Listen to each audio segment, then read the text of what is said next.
Use of tense का कौन भाग पढ़े थे? आपको एगो पढ़े थे ने लगता है, ने लगती है, ने लगते हैं, और एगो ना चाहता है, ना चाहती है, ना चाहते हैं। तो ये 2 पॉइंट को पढ़ लिए थे। अब इसके बाद हम तीसरा पॉइंट को इसका पढ़ाने जा रहे हैं। ये भी special use of present tense ही है। ये भी आपका जो है special use of present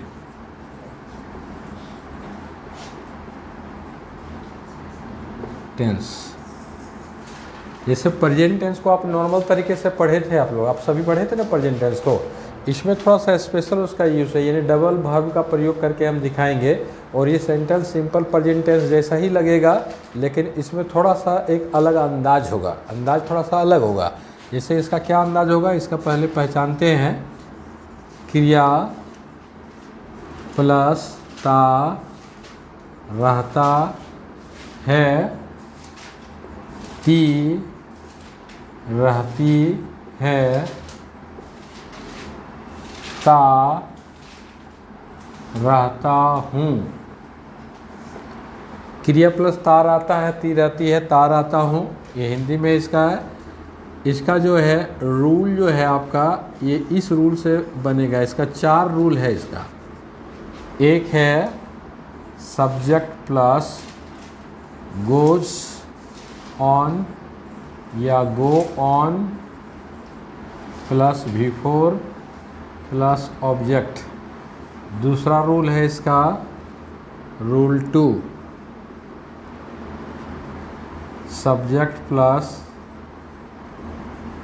keeps on या keep on plus before plus object. इसका तीसरा रूल है सब्जेक्ट प्लस कंटिन्यूज या continue plus before plus object. या इसका एक है रूल, 4th रूल है subject plus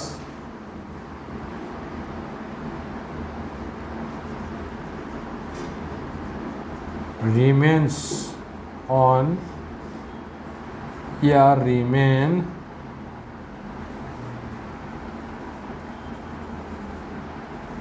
on plus before plus object. ये 4 रूल में जो है सबसे ज़्यादा रूल का स्पोकन इंग्लिश में यूज होता है ये गोज ऑन वाला या कीप्स ऑन वाला। तो इसका चारों रूल से आप बना सकते हैं। एक रूल हम बना देते हैं, जैसे कि एक एग्जांपल में दिए हैं, वह अंग्रेजी बोलता रहता है।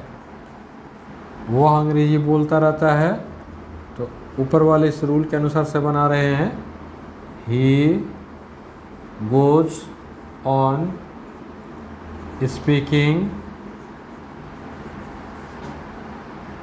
English. He goes on speaking English. पहले इसको लिखिए, उसको समझाते हैं। ठीक है, देखिए एगो सेंस हम दिए, एक सेंस दिए कि इस तरह का भी वाइक हम लोग बोलचाल में होता है कि नहीं यूज, इस तरह का सेंटेंस का इस्तेमाल होता है हम लोग का। जैसे कि वो मुझे गाली देते रहता है, वो मुझे पीटते रहता है। बच्चा सब कंप्लेन रहता है ना, जैसे हमेशा बच्चा का सर हमको वो पीटते रहता है सर, तो पीटते रहता है, तो इसका भी तो ट्रांसलेशन बनेगा ना। वो मुझे पीटता है अलग ट्रांसलेशन है, वो नॉर्मल यूज हो गया आपका, लेकिन वो मुझे पीटते रहता है प्रेजेंट टेंस का ये स्पेशल यूज में वो बनेगा। ठीक है, वो मुझे गाली देता है, वो नॉर्मल सिंपल प्रेजेंट टेंस का रूल में जो आपका है कि ही अब्यूजेज मी, लेकिन वो मुझे गाली देते रहता है, वो इस रूल से आपका बनेगा। तो इसी तरह से जो है कि क्रिया के बाद अगर ता रहता है, ती रहती है, ता रहता हूँ, तो एक तरह से ये सिंपल प्रेजेंट टेंस ही है, लेकिन डबल वर्ब का प्रयोग है इसमें। इसका 4 यूज है, सब्जेक्ट प्लस गोज ऑन या go on plus before plus object. अब गोज ऑन कहाँ लगेगा और गो ऑन कहाँ लगेगा, समझ में आ रहा है? गोज ऑन थर्ड पर्सन का सिंगुलर नंबर का सब्जेक्ट रहेगा तो गोज ऑन होगा।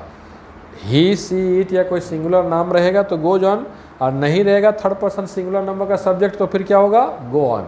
जैसे वह किताब पढ़ता रहता है तो he goes on reading a book, लेकिन तुम किताब पढ़ते रहते हो तो you go on reading a book. ठीक है, तो इस तरह से होगा। तो अब सवाल है कि जैसे कि इसका चार, ये एक ट्रांसलेशन को 4 रूल से लोग बना सकते हैं, इसका ट्रांसलेशन बन सकता है, लेकिन बोलचाल में चारों को याद रखना थोड़ा सा मुश्किल लगता है, आप कंफ्यूज हो जाओगे। इसलिए 1 या 2 रूल तक अपना दिमाग में रखना, बाकी भूल भी जाओगे तो चलेगा। ये जानने के लिए हम चारों बता दिए हैं, लेकिन इस्तेमाल आप चाहे इसका कीजिए चाहे इसका कीजिए। तो यहाँ पर subject plus goes on go on वही है कि है, सब्जेक्ट प्लस कीप्स ऑन या कीप ऑन। इसमें सब्जेक्ट प्लस कंटिन्यूज वाला में ऑन नहीं है, सब्जेक्ट प्लस कंटिन्यूज जारी रखता है, कंटिन्यूज या continue plus before plus object. इसमें हो गया सब्जेक्ट प्लस रिमेन्स ऑन या remain on plus before plus object. अब इस वाक्य को यहाँ पर देखते हैं, जैसे कि वह अंग्रेजी बोलता रहता है, वह अंग्रेजी बोलता रहता है, तो इसके आधार पर हम बनाए he goes on speaking English, he goes on speaking English. इसको सेंस अगर देखोगे, वह अंग्रेजी बोलता रहता है का मतलब क्या है, मतलब वो अपना अंग्रेजी को बोलना जारी रखता है। सेंस यही ना, वो अपना अंग्रेजी को बोलना जारी रखता है। तो गो ऑन और गोज ऑन का ऐसा भी हिंदी होता है जारी रखना। जैसे कभी कभी दोस्तों के बीच में जाते नहीं बोलते व्हाट इज गोइंग ऑन, क्या चल रहा है या क्या जारी है, तो इस तरह बोलचाल में हम गो ऑन बोलते हैं। गो मतलब जाना होता है, लेकिन इसको फ्रेजल वर्ब के रूप में जो है गो ऑन जब हो जाएगा तो वो हो जाएगा जारी रखना, उसका मतलब बदल जाएगा। तो अंग्रेजी इसीलिए थोड़ा खासियत हो जाता है ना कि जगह जगह पर जो है कि उसका जो है कि अर्थ बदल जाता है, थोड़ा सा उसके उस वर्ब में वो प्रीपोजिशन डाल दीजिए, एक अलग अर्थ हो जाता है। तो इसी तरह से यहाँ पर जो है कि ये गो का मतलब जाना है, लेकिन ऑन जैसे दे दिए वो जारी रखना, कोई कार्य को लगातार करते रहना। तो ये से हम बनाएं। अब इसका नेगेटिव जैसे होता है कि इसका नेगेटिव बना इंट्रोगेटिव बनाना है, तो इसके लिए नेगेटिव में हमको एक हेल्पिंग वर्ब चाहिए।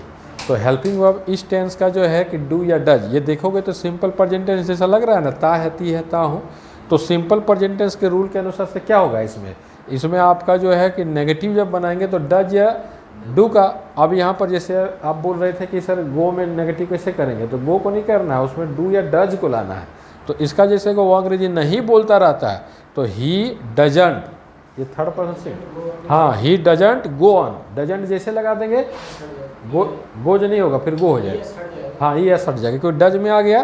तो ही डजंट, वो अंग्रेजी नहीं बोलता रहता, इसका नेगेटिव अगर बनाइएगा तो हो जाएगा he doesn't go on speaking English. लेकिन यहाँ गोज ना लगा कि गो कैसे होगा, जब अगर यहाँ सब्जेक्ट रहेगा वह की जगह अगर तुम रहेगा, मैं रहेगा, तो यहाँ पर जैसे तुम अंग्रेजी बोलते रहते हो, तुम का अंग्रेजी क्या हो जाएगा यू, तो यू के साथ फिर गोज ऑन नहीं होगा क्योंकि यू जो है third person singular number subject नहीं है, तो यू के साथ हो जाएगा you go on speaking English. लेकिन इसका नेगेटिव जब करेंगे तुम अंग्रेजी नहीं बोलते रहते हो तो क्या होगा, you don't go on speaking English. तो इस तरह से इसका सुपर सी से बन जाएगा, डू और डज से बनेगा। तो हम एक बनाए, लेकिन अगर आपका मन करेगा इसको बनाना है तो जहाँ गोज ऑन दिए ना वहाँ पर कीप्स ऑन दीजिएगा, और जहाँ गो ऑन होगा वहाँ पर कीप ऑन होगा। उसी तरह से इसमें भी कंटिन्यू से बनाना है, तो जैसे कि वो अंग्रेजी बोलता रहता है, इससे पहले बनाते हैं वो अंग्रेजी बोलता रहता है, रूल 2 के रूल से हम बनाते हैं तो हो जाएगा he keeps on speaking English. अगर रहता तुम अंग्रेजी बोलते रहते और इसके अनुसार से बनाते तो you keep on speaking English. अब यहीं पर जो है कि इस रूल से बनाते हैं, जैसे वो अंग्रेजी बोलता रहता है तो यहाँ पर हो जाएगा ही कंटिन्यूज स्पीकिंग इंग्लिश। अगर यहाँ तुम रहता, तुम अंग्रेजी बोलते रहते तो यू कंटिन्यू, इस रूल के आधार पर क्या होता है continue, you continue speaking English. यही अगर आपका इस रूल से बनाते हैं तो आपका क्या हो जाता है, वो अंग्रेजी बोलता रहता है तो ही रिमेन्स ऑन स्पीकिंग इंग्लिश, और तुम अंग्रेजी बोलते रहते हो तो you remain on speaking English.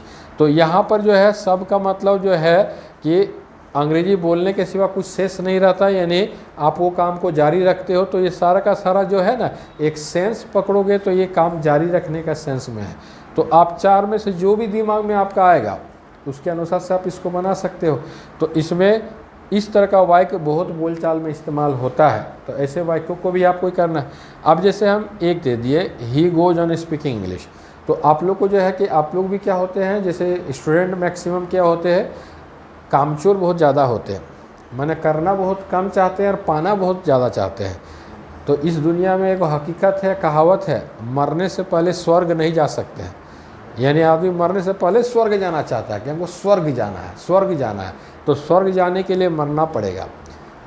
लेकिन अब इस जीवन में कामयाब होना है तो कामयाब होने के लिए मरना नहीं है, कामयाब होने के लिए मेहनत करना होगा। तो जैसे कि एगो तरीका सिखाए आपको, जैसे तरीका क्या सिखाए कि एक वाक्य को आप 50 को सेंटेंस बनाइए, तो 50 सेंटेंस बनाए तो इस वाक्य को आप सब्जेक्ट चेंज कीजिए और बनाइए, he goes on speaking English, you go on speaking English, my father goes on speaking English, my brother goes on speaking English. इस तरह से आप इसको सेंटेंस को बनाएं। अब जैसे मान के चलिए इसको 50 में 25 ही बनाए, तो 25 बनाए तो स्टूडेंट क्या करता है कि सर जितना बोलता है सिर्फ उतना ही सुनता है बच्चा, और अपना एक्स्ट्रा दिमाग नहीं लगाता। सर बोला है इसका ही बनाना तो सिर्फ इसका बनेगा, नहीं, इसका भी बनाइए, इससे पहले जो सीखे उसका भी बनाइए, इससे पहले भी सीखे उसका भी बनाइए।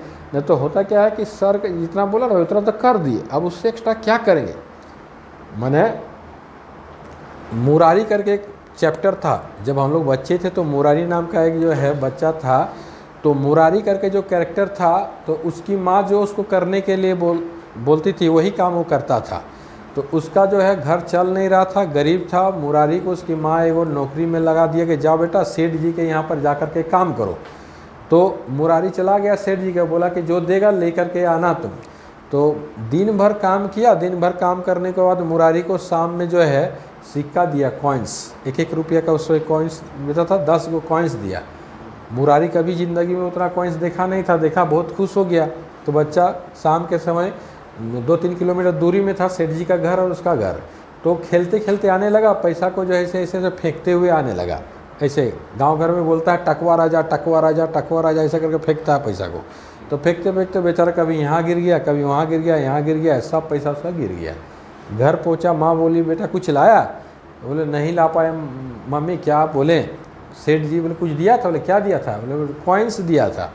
तो बोले लाया क्यों नहीं? बोले क्या? बोले हाथ में लेके आ रहे थे, ऐसे ऐसे खेलते आ रहे थे तो गिर गया, तो हम नहीं ला पाए। बोले ठीक है बेटा, तो तुम ऐसा करना कि कल जो है ना पॉकेट में भर करके लाना, जो देगा ना सेठ जी पॉकेट में भर के लाना। दूसरा दिन जब काम करने के लिए गया तो दूसरा दिन क्या हुआ, दूसरा दिन प्रॉब्लम हुआ कि उसको कॉइन्स नहीं दिया, दूध दे दिया। तो दूध दे दिया तो बोला कि मम्मी तो बोली है पॉकेट में, तो वो पॉकेट में डाल दिया और पॉकेट में डाल करके आने लगा, तो पॉकेट में रहेगा दूध, पूरा दूध गिर गया।